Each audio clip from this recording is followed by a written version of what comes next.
আপনি বর্ষাকাল হলে পুরো মাঠটা আপনার ইয়ে হয়ে যাবে, পানি দিয়ে পূরণ হয়ে যায়। তখন আর আপনার আমরা চাইলেও এখানে আসতে পারি না। আমাদের এখানে এক সিজনই হয়, এই কারণে আমরা এক সিজনই ধান করি এখানে।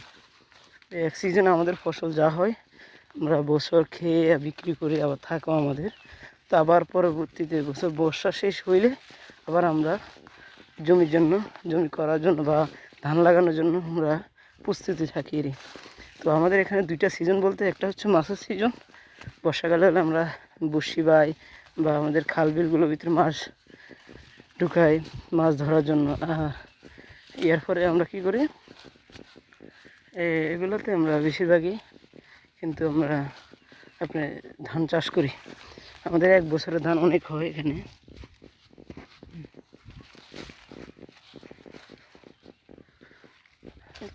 চলে আসলাম আমাদের জমির কাছে।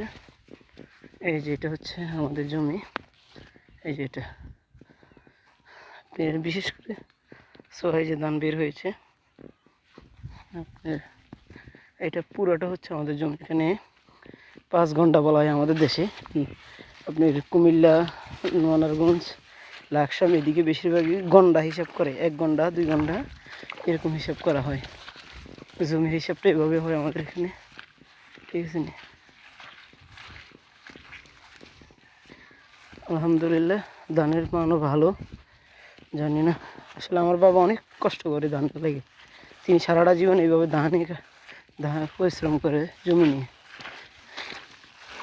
এই যে এটা নিয়ে প্রচুর পরিশ্রম করে বাবা জমি নিয়ে। আমাদের এখানে একটা জমি, সামনে আর 4টা আছে, মোট আমরা 18 ঘন্টা জমি করি।